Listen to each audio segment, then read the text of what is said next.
Honestly, that's probably what most criticism is in relationships, is criticizing the thing that your partner struggles most, is currently struggling with and feeling most lonely in. And I mean, that's why, by the way, I'm just gonna say this again. yeah. Like I'll say, we should say this every episode.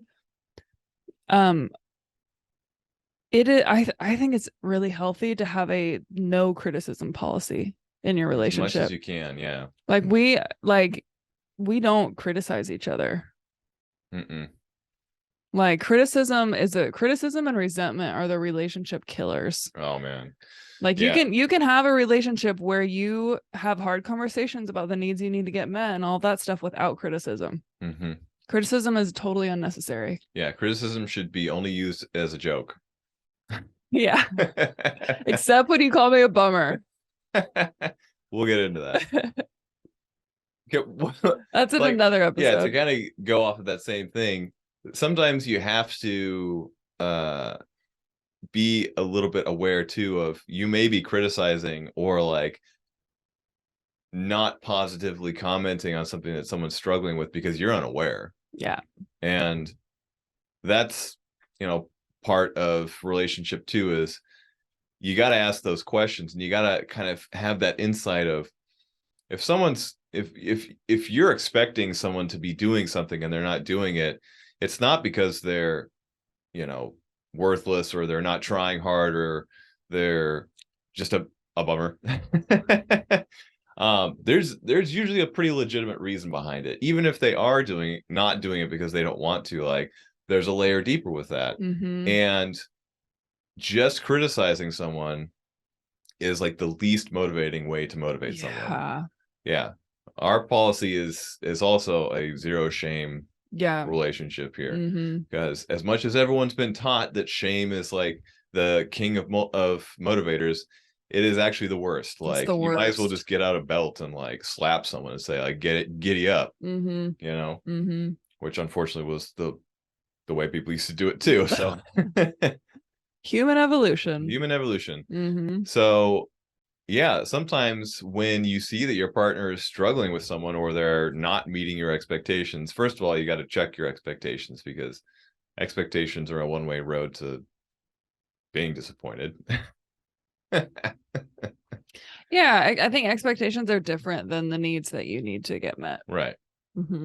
And then ask them, you can have an open and honest conversation of like, this is the thing I kind of was expecting from where you're at right now in life, and it doesn't seem like you're even going that way. Like, tell me what's going on. Yeah. So I think, ow, fuck my hips. God damn.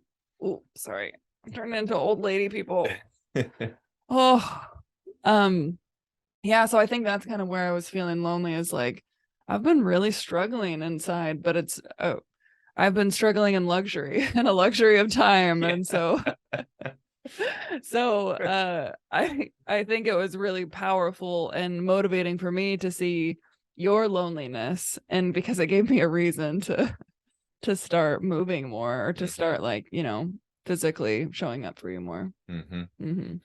So yes, loneliness in relationships, it's one of those things. And it does not mean that your relationship is bad, or that it's on the rocks, or it's, totally off course, because it's a kind of a natural thing that happens every once in a while, because we're all individuals here trying to do our best, and we can forget that we do better when we're in communion with each other. And I can only imagine how hard it is to stay connected and to not feel lonely when you have kids. Yes. Like, I bet people with kids feel hella lonely in their relationships. Yes. Sorry, not to rub it in, people, but no, I mean, see you. Like, God damn, I see you. Very clear priority set that a lot of the times takes most of your focus. Yeah, I mean, because both people, our loneliness and disconnection was from just we're living life quickly. Like we moved twice last year. Like, I had all kinds of new stuff going on with my business. You started a new job. Like, I think when we really just start living life super quickly, it can be easy to start feeling lonely.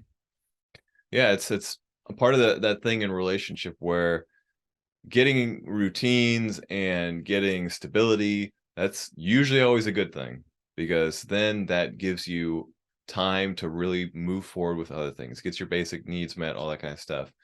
But when everything is just a routine, then you have to remember to add some chaos in there to spice it up. Yeah, You got to shake it up. some vulnerability. I mean, that's the whole idea why people are like, you need to have a date night. And it's like, yeah, you do need to have that time where you set everything aside and all you do is just the two of you focus on each other and like find out what the fuck's going on. Yeah. And like let it be awkward at first, or let it be like kind of cringy, or let it be like, I don't know what to say to you now. You know, like that's okay. It's one of my favorite quotes by David White. He's like, and that those times when it could be your partner, but it can be literally anybody, when there's two people and you're like, I don't know exactly like how to start this, or I don't know what to say. He's like, that's when you know you're about to have a real conversation. Yeah. I'm like, oh, that's so good. So like, and he also says, well, actually, it's a Zen koan, I think, that says, intimacy is not knowing. So when you can enter that space of not knowing what to do next or what comes next, suddenly you are very intimate with the present moment. And what and like what might want to be said next, what your heart might want to say next. Yes. So I'd like to make this a little more practical for people too, and I also want to say one more thing. So throw some practicality in. Yeah. So I'm willing to bet there's a lot of people out there who feel lonely in their relationship. And I wanted to say that it can feel especially lonely when you're in a relationship, because when you're in a relationship, like you've committed to that person, or in a monogamous relationship, like you've committed to them, like they're your person. You're not going to like get that loneliness need met romantically, like outside of the partnership.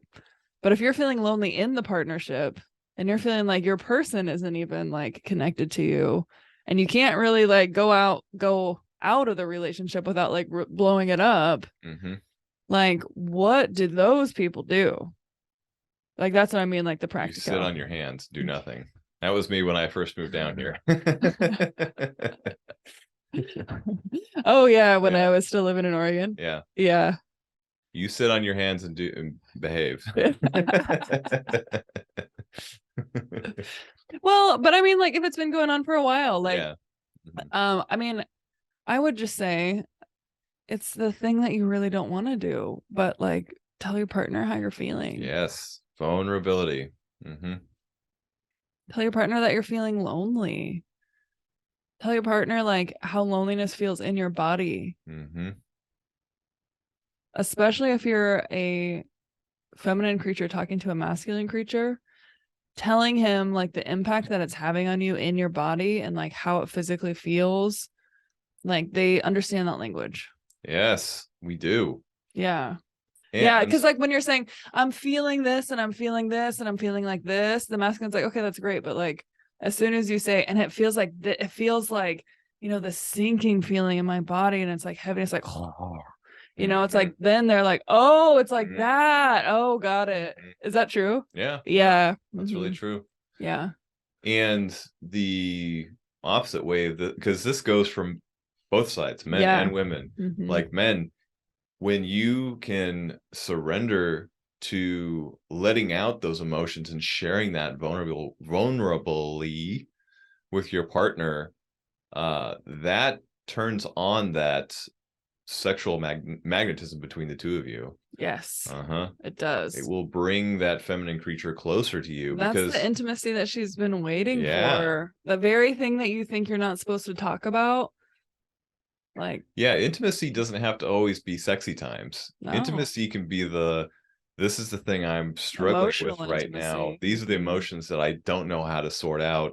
These are the thoughts in my head that I don't think are good thoughts, but I need to share them with you because I need to get this out of my head.